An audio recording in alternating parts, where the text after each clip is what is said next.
Hello दोस्तों, कैसे हैं आप सब। मैं उम्मीद करता हूँ आप सब अच्छे होंगे, बढ़िया होंगे और स्वस्थ होंगे। मैं हूं आपका एजुकेटर योगेश गोस्वामी और स्वागत करता हूं आपका स्कूल ऑफ इंट्रेंस में। आज हम बात करने वाले हैं मई मंथ का सेकंड पार्ट करंट अफेयर के बारे में। इससे पहले हमने फर्स्ट पार्ट लॉन्च किया था जिसके अंदर हमने 10 क्वेश्चन की एक सीरीज रखी थी जो आपके एग्जाम के लिए बहुत ज़्यादा इंपॉर्टेंट होने वाले थे। और आज भी हम आपके लिए बहुत ही स्पेशल क्वेश्चन लेके आए हैं। आप किसी भी एग्जाम की तैयारी करो, आपके हर एक एग्जाम के लिए बहुत ही ज़्यादा स्पेशल इंपॉर्टेंट क्वेश्चन होने वाले हैं। तो एक भी क्वेश्चन को आप इसकी मत करना, बहुत ही स्पेशल आज की सीरीज होने वाली है। तो फर्स्ट क्वेश्चन देखते हैं। फर्स्ट क्वेश्चन हमारे पास है, विच institution release the reports on currency and finance. आपसे पूछा गया है कि वो कौन सा इंस्टीट्यूशन है जिसके द्वारा report on currency and finance launch की गई है। चलिए ऑप्शन देखते हैं। तो ऑप्शन आपके पास है ministry of finance, reserve bank of India, national payment corporation of India, NITI Aayog. चलिए इसे गैस करिए, बताइए आंसर क्या हो सकता है। चलिए सोचिए, आप अपनी कॉपी के अंदर नोट करिए और फिर चेक करना जब आज को हमको बताएंगे आपको। आई होप लगा दिया होगा आंसर। चलिए चेक करें अब। तो इसका आंसर है B, reserve bank of India. तो रिजर्व बैंक ऑफ इंडिया के द्वारा अभी एक रिपोर्ट रिलीज की गई थी जिसको कहा जाता है reports on currency and finance, RCF. चलो थोड़ा सा इसका बैकग्राउंड देखते हैं। तो आपको याद रखना है इस करेंसी में क्या कहा गया था। तो इस रिपोर्ट में कहा गया था रिजर्व बैंक के द्वारा कि अगर हम चाहते हैं प्राइस को स्टेबल करना, अगर हम प्राइस को स्टेबल करना चाहते हैं तो उसके लिए जो नेसेसरी प्री कंडीशन है वो होती है स्ट्रॉन्ग एंड सस्टेनेबल ग्रोथ। तो स्ट्रॉन्ग एंड सस्टेनेबल ग्रोथ हमको चाहिए अगर हम चाहते हैं अपनी प्राइस को स्टेबल करना। क्लियर है। तो इसके अंदर कुछ इन्होंने रिफॉर्म भी सजेस्ट किए हैं। तो रिफॉर्म जो है उसके अंदर उन्होंने 7 पॉइंट ब्लू प्रिंट को रिप्रेजेंट किया है। तो ध्यान रखें, आपसे एग्जाम में यही पूछ लेगा कि जो भी हमारी प्राइस स्टेबिलिटी उसको लेकर जो रिजर्व बैंक की रिपोर्ट आई है उसमें उन्होंने रिफॉर्म के लिए कितने पॉइंट्स को डिस्कस किया है या कितने पॉइंट्स को उन्होंने रिकमेंड किया है। तो 7 पॉइंट्स उन्होंने ब्लू प्रिंट्स को वहां पर रखा हुआ है। फिर कहा गया इन्होंने इसमें अपनी रिपोर्ट में उन्होंने बोला है कि कोविड-19 के द्वारा जो भी हमको लॉस हुआ है इकोनॉमी के अंदर, अगर हम उस इकोनॉमी को दोबारा से इंडियन इकोनॉमी को ओवरटेक करना चाहते हैं, दोबारा से उस कंडीशन आना चाहते हैं, तो उसके लिए लगभग हमको 12 ईयर्स टाइम लगेगा। 12 ईयर्स तक हमको बहुत ज़्यादा मेहनत करनी पड़ेगी और लगभग हमको जनरेट करने पड़ेंगे विच अकाउंट टू भी लगभग 52 लाख करोड़ रुपए, हमको लाख रुपीस जो है इतने इकट्ठे करने पड़ेंगे तब हम अपनी इकोनॉमी को दोबारा से ओवरटेक कर सकते हैं। तो ये बात कही है रिजर्व बैंक के द्वारा अपनी रिपोर्ट्स में, ये आपको याद रखनी है। चलिए नेक्स्ट क्वेश्चन देखते हैं। How many members are part of the central board of direct taxes. तो आपसे पूछा गया है कि central board of direct taxes यानी कि सीबीडीटी के अंदर कितने मेंबर हैं। तो ध्यान रखना, आपको मेंबर्स पूछे गए हैं। तो देखते हैं आंसर 3, 5, 6 एंड 8। जल्दी बताइए आंसर क्या होने वाला। बताइए आंसर क्या है। 5, 6, क्या सोच रहे हो आप। बिल्कुल सही सोच रहे हो, जो भी सोच रहे हो। तो आंसर इसका है 6। तो 6 मेंबर हैं हमारे सीबीडीटी के अंदर। चलो देखते हैं, एक हमारे चेयरमैन होते हैं, अदर 6 मेंबर होते हैं। तो हमें बताया गया है कि central board of direct tax is headed by A chairman and 6 members. और ये जो मेंबर्स होते हैं ना, इनको पोस्ट दी जाती है सेक्रेटरी। ठीक है, तो जो हमारे सेक्रेटरी होते हैं वो इनको पोस्ट दी गई है। टोटल मेंबर कितने होते हैं, 6 मेंबर हैं सीबीडीटी। तो मेंबर्स की आपको नंबर्स याद रखने हैं। ये एक एडमिनिस्ट्रेटिव बॉडी होती है, एक एडमिनिस्ट्रेटिव बॉडी है जो अंडर काम करती है इनकम टैक्स डिपार्टमेंट के। तो जो हमारे इनकम टैक्स डिपार्टमेंट उसके अंडर ही काम करते हैं, वहाँ पर एक एडमिनिस्ट्रेटिव बॉडी है सीबीडीटी। कहा गया है कि प्रेजेंट में इसके अंदर अभी 5 ही मेंबर है, प्रेजेंट में 5 मेंबर, लेकिन 6 मेंबर इसके अंदर होते हैं। और अभी जो नए जो चेयरपर्सन जो अपॉइंट किए गए हैं उनका नाम है आईआरएस ऑफिस संगीता सिंह। तो आईआरएस ऑफिसर हैं ये संगीता सिंह, इनको अपॉइंट किया गया है एज ए चेयरपर्सन। इनसे पहले जो थे वो थे हमारे जेबी मोहापत्रा, इनको रिटायर हो चुके हैं ये सीबीडीटी से। तो अब जो नए चेयरपर्सन का नाम भी आपको याद रखना है, नाम क्या है, IRS officer Sangeeta Singh. Clear है, तो आपको ये याद रखना है। तो आई होप क्लियर हो चुका होगा। नेक्स्ट क्वेश्चन देखते हैं। नेक्स्ट क्वेश्चन है, which startup recently become the 100th unicorn of India. आपसे पूछा गया कि वो कौन सा स्टार्टअप है जो भी अभी रिसेंटली बना है इंडिया का 100th unicorn of India. Clear है। चलिए ऑप्शन देखते हैं। Fractal, games 24x7, open and lab space. तो आपसे सिंपल सा पूछा गया, लैब स्पेस पूछा गया आपसे कि इनमें से कौन सा आंसर आपका हो सकता है। चलिए बताइए आंसर क्या करिए, क्या आंसर हो सकता है, बताइए क्या सोच रहे हो आप। चलो मैच करना। इसका आंसर है ओपन। तो ओपन स्टार्टअप है जिसको अभी रिसेंटली 100 यूनिकॉर्न ऑफ इंडिया कहा गया है। तो बहुत ही इंपॉर्टेंट ये क्वेश्चन है, याद रखना है। कुछ बैकग्राउंड देखते हैं। तो India got its 100th unicorn where the new banking fintech portal. ध्यान रखना, न्यू बैंकिंग फिनटेक पोर्टल ने इसको लॉन्च किया था। तो ये नाम था इसका ओपन। और इसने इस साल अगर बात करते हैं तो $1 बिलियन इन्होंने इकट्ठे कर लिया है, इतना ऊपर अचीवमेंट उन्होंने कर लिया है। तो इसलिए इनको हमने 100 यूनिकॉर्न ऑफ इंडिया की अपॉर्चुनिटी दी है, इनको हमने सम्मानित उसे किया है। चलिए पोर्टर का नाम याद रखना है, ओपन, क्लियर। चलिए नेक्स्ट क्वेश्चन देखते हैं। नेक्स्ट क्वेश्चन में कहा गया आपसे the George fall which was seen in the news is located in which states. आपसे पूछा गया है कि जो जॉर्ज फॉल्स हमारा झरना है, जॉर्ज फॉल है, ये किस स्टेट के अंदर प्रेजेंट है। तो आप सब इसका आंसर मुझे पता है, बता ही दोगे। आंध्र प्रदेश, कर्नाटक, तेलंगाना एंड केरल। क्या आंसर है? बिल्कुल सही सोचा आपने, कर्नाटक इसका आंसर है। तो कर्नाटक के अंदर प्रेजेंट है जॉर्ज फॉल। चलो थोड़ा सा बैकग्राउंड देखते हैं।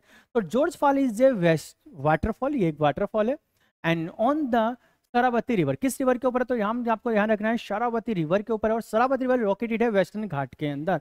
तो वेस्टर्न घाट का कौन सा पार्ट है जहाँ पर ये लोकेटेड है? तो सागर तालुक ऑफ शिवमोगा जो है ये डिस्ट्रिक्ट है, यहाँ पर प्रेजेंट है सागर तालुक के अंदर हमारी शरावती रिवर, और उसके अंदर है हमारा जॉर्ज फॉल। तो कर्नाटक के अंदर है, ध्यान रखना है। अब करंट में क्यों है? तो कर्नाटक फॉरेस्ट डिपार्टमेंट के द्वारा अभी रिसेंटली एक रिपोर्ट निकाली गई थी, कुछ प्रिंसिपल्स ने बनाए थे जिससे कि इन्वायरमेंट को जो है क्लियर रखा जाता है। और उसमें जो भी हमारे 5 स्टार होटल्स वगैरह इनको एक टारगेट दिया गया था कि किस तरीके से उनके आसपास की जो भी जॉर्ज फॉल उनको ने क्लियर करना है। और उसमें सबसे फेमस जो थी वो जॉर्ज फॉल थी, सबसे करंट में टॉप पर रही है जॉर्ज फॉल। तो इसलिए इसको आपको याद रखना है। चलिए नेक्स्ट क्वेश्चन हमारे पास है, निथाना बीमा is a flagship scheme of which Indian state. तो आपसे पूछा है कि निथाना बीमा जो है, निथाना बीमा किस इंडियन स्टेट के द्वारा लॉन्च किया गया है इस स्कीम को, आपसे ये पूछा जाएगा। ऑप्शन है केरल, कर्नाटक, तेलंगाना एंड तमिलनाडु। बताइए क्या आंसर है? बिल्कुल ठीक बताया आपने, कर्नाटक इसका आंसर है। कर्नाटक गवर्नमेंट के द्वारा ही निथाना बीमा योजना ये लॉन्च की गई है। ये जो हमारे हैंडलूम पर्सन होते हैं, वेबर्स हैं, उनके लिए ये स्कीम है। चलो देखते हैं थोड़ा सा। Telangana state government had issue order to extend insurance cover. तो इंश्योरेंस कवर इसके अंदर दिया गया है 5 लाख रुपए तक का। किसके लिए दिया हुआ है? Handloom and powerloom Weber's. तो जो हमारे हैंडलूम एंड पावरलूम वेबर्स हैं उनके लिए यहाँ पर इंश्योरेंस की व्यवस्था की गई है। इस किस स्कीम के अंदर? निथाना बीमा स्कीम। और निथाना बीमा स्कीम जो है ये रिलेटेड है फार्मर्स ऋतु बीमा इंश्योरेंस से। तो जैसे फार्मर्स ऋतु बीमा, तो उसी से इसको ज्वाइन करके उन्होंने लॉन्च किया है निथाना बीमा स्कीम को। बस आपको ध्यान रखना है किससे रिलेटेड है। तो हैंडलूम एंड पावरलूम वेबर्स से ये रिलेटेड है। कुछ और इन्फॉर्मेशन अगर बात करते हैं तो इस इंश्योरेंस की जो एज रखी गई है इस ग्रुप, उन्होंने 18 to 59 ग्रुप के जो लोग हैं, पर्सन हैं, वो इस स्कीम को, इस इंश्योरेंस को करा सकते हैं। और यहाँ इन्होंने कुछ मनी भी एलोकेट की गई है। जैसे अगर हम टेक्सटाइल सेक्टर की बात करते हैं, टेक्सटाइल सेक्टर के इन्होंने 12,000 करोड़ रुपए यहाँ पर अलॉट किए हुए हैं। और अगर हम बात करते हैं हैंडलूम वेबर्स के, तो यहाँ पर इन्होंने 300 करोड़ रुपए इनको अलॉट किए हुए। तो आपको ये अमाउंट भी याद रखना है, क्लियर है। चलिए नेक्स्ट क्वेश्चन देखते हैं। नेक्स्ट क्वेश्चन में हमारे पास है which country stabilize a digital markets unit. तो किस कंट्री के द्वारा डिजिटल मार्केट यूनिट DMU को लॉन्च किया गया है? तो बताइए जल्दी से आंसर क्या हो सकता है? USA, France, UK and Australia. क्या आंसर है बताइए? बिल्कुल सही जवाब, यूके इसका आंसर है। तो आई होप आपने अच्छा गेस किया होगा। तो यूके इसका आंसर है, तो यूके आपको याद रखना है। चलिए थोड़ा सा बैकग्राउंड देखते हैं। यूके रिसेंटली रिलीज, अभी यूके ने क्या हुआ है कि जितने भी वहाँ पर कंपनीज है ना, उनके बीच में ये कॉम्पिटिशन बढ़ाना चाहते हैं, जैसे गूगल, फेसबुक। तो इनके कॉम्पिटिशन को बढ़ाने के लिए उन्होंने ये रखा है कि ये जो भी न्यूज़पेपर में पब्लिश करते हैं उसमें इनके बीच में कॉम्पिटिशन बढ़े और मार्केट और ज़्यादा बूस्ट हो। तो UK recently release some competition rules for big tech companies like Googles and Facebook, and UK stabilize digital market unit to curb authority of big tech companies over news publisher. जो भी news publish करते हैं ना, उसके according कुछ principal बनाए हुए हैं जिससे इनके बीच में कॉम्पिटिशन ज्यादा बढ़े। चलिए 7th क्वेश्चन बताइए जल्दी से। National behaviour change communication framework for garbage free cities has been launch under which scheme. तो गार्बेज फ्री सिटीज स्कीम अभी लॉन्च की गई है। आपको बताना है किस स्कीम के अंदर ये लॉन्च की गई थी। स्वस्थ Bharat mission Grameen 2.0, Swasth Bharat mission urban 2.0, Amrut 2.0 and HRIDAY 2.0। आप इसको गैस भी कर सकते हो, थोड़ा सा आपको बस ध्यान लगाना है, आप गैस कर दोगे। बताइए आंसर क्या होगा? चलो नहीं कर पा रहे तो मैं बताता हूँ।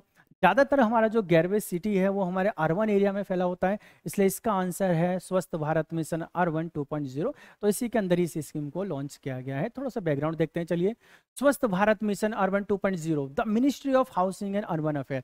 सबसे इंपॉर्टेंट क्वेश्चन आपसे पूछ लेगा कि ये स्कीम किसके द्वारा लॉन्च की गई है। तो ministry of housing and urban affairs ministry के द्वारा लॉन्च की गई है, आपको ध्यान रखना है। And launch the national behaviour change communication framework garbage free city को लॉन्च किया गया है इस मिनिस्ट्री के द्वारा और इस मिशन के अंदर क्या हुआ है, इसका एम क्या है, तो एम रखा हुआ है इसके अंदर के serve as a guiding documents and blueprint for state and cities to undertake the large scale multimedia companies along with interpersonal communication campaign. मतलब इन्होंने बोला है कि इनका जो भी टारगेट है, इन्होंने एक डॉक्यूमेंट तैयार किया जिसके द्वारा जो भी हमारी कंपनीज है, मल्टीमीडिया कंपनीज है, ये उनको इन्वॉल्व करना चाहते हैं सिटी को क्लीन करने के लिए। तो एक टारगेट इन्होंने इसके अंदर रखा हुआ है।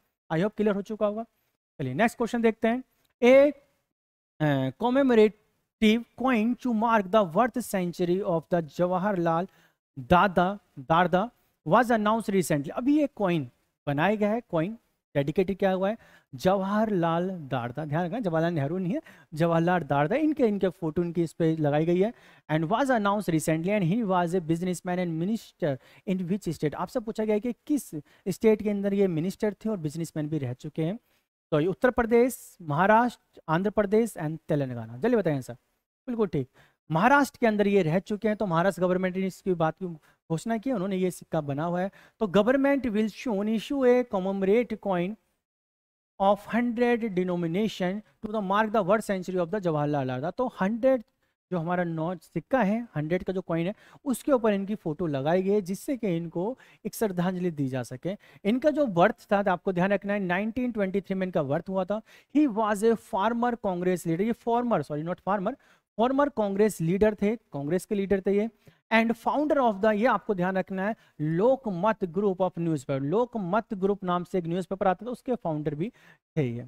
आपको ध्यान रखना है the successful businessman and also serve as a ministry in Maharashtra. तो महाराष्ट्र के अंदर ये मिनिस्टर भी रह चुके हैं, कई बार रह चुके मिनिस्टर ये।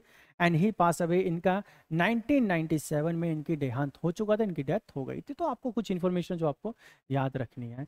नेक्स्ट क्वेश्चन चलते हैं। Which company launch M15 petrol and with 15% blend of methanol with petrol. तो M15 का मतलब कुछ नहीं है, M माने है हमारा पास क्या है, हमारा मिथेनॉल है और 15% पेट्रोल के अंदर ये मिलाया जाएगा। तो इसकी नाम ऐसे रखा हुआ है। तो आपसे पूछा है किस कंपनी ने इसको लॉन्च किया है। तो Indian oil corporation, Bharat petroleum oil and natural gas corporation and GAIL Ltd। बताइए जल्दी से आंसर क्या है, आपको पता होगा यार, इंडियन ऑयल कॉर्पोरेशन के द्वारा लॉन्च किया हुआ है ये। चलिए देखते हैं ऑप्शन को, कुछ डिटेल देखते हैं। डिटेल में कहा गया है Indian oil corporation launch M15 petrol on A pilot basis in the Assam से तिनसुकिया डिस्ट्रिक्ट। तो असम तिनसुकिया डिस्ट्रिक्ट के अंदर इन्होंने लॉन्च की है इस चीज़ को। इन्होंने सिंपल सा बोला है कि इट हैज़ 15% हम मिथनॉल को मिक्स करेंगे किसके अंदर, पेट्रोल के अंदर। तो पेट्रोल के अंदर 50% मिथनॉल को इन्वॉल्व किया हुआ है। And methanol is A wing manufacture. अब मिथनॉल को मैन्युफैक्चरिंग किसके द्वारा होगी, तो मैन्युफैक्चरिंग क्या हुआ है, ये असम पेट्रोकेमिकल लिमिटेड के द्वारा नियर डिगबोई रिफाइनरी। तो नियर डिगबोई रिफाइनरी जो उसके अंदर ये इस refinery Assam petrochemical limited company के द्वारा इसको बनाया जा रहा है और बाद में इसको पेट्रोल के साथ मिक्स किया जाएगा, इसका कम से कम 15%। उससे क्या है, थोड़ा पॉल्यूशन कम होता है। तो ये रखा गया है इस क्वेश्चन का कुछ डिटेल के बारे में। ठीक है, देखते हैं। तो लास्ट क्वेश्चन हमारा, Jeevhala is a special loan scheme launch by which state government. तो जीवहाला एक स्कीम लॉन्च की गई है। आपसे पूछा है कि किस स्टेट गवर्नमेंट के द्वारा लॉन्च की गई है। Andhra Pradesh, Maharashtra, Orissa and waste Bengal. बताइए आंसर क्या होगा जल्दी से इसका। कोई नहीं, ये थोड़ा सा गलत मिक्स प्रिंट हो गया, इसका आंसर महाराष्ट्र है। तो महाराष्ट्र गवर्नमेंट के द्वारा ये स्कीम लॉन्च की गई है, इसको सही कर लेना।